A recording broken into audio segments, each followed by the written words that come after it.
অন্তত গত 25 বছরে এই বক্তব্যগুলো আমি বিইং এ চিকিৎসক কল্যাণমুখী মানুষ হিসাবে রোগীর কাঁধেই ঠেলে দিতে বাধ্য হচ্ছি।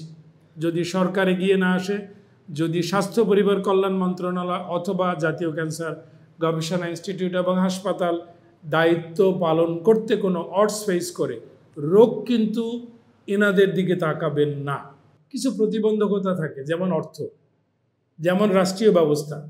রাষ্ট্রীয় ব্যবস্থায় আমাদের 9 কোটি পুরুষ লোকের 50+ যাদের বয়স, that is a very big number, এবং প্রত্যেককে রাষ্ট্রীয় প্রতিষ্ঠান বা রাষ্ট্রীয় ব্যবস্থায় স্ক্রিনিংয়ে নিয়ে আসার জন্য একটা সামাজিক আন্দোলন, যেটার লিডিং হবেন স্বাস্থ্য পরিবার কল্যাণ মন্ত্রণালয়ের এবং তার মেম্বার কনসার্ন হবেন জাতীয় ক্যান্সার গবেষণা ইনস্টিটিউট এবং হাসপাতাল in association with oncology and urology.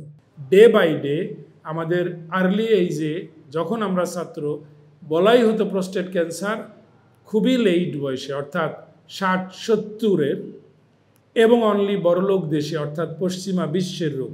Answer is no. 50+ এবং প্রেক্ষাপট বাংলাদেশ, আপনি পুরুষ, আপনার ইউরিনারি সিমটম রয়েছে, you might be a target of prostate cancer. কাজে আমাদের বক্তব্য আপনাদের সকলের জন্য ইকুয়ালি অ্যাপ্লিকেবল।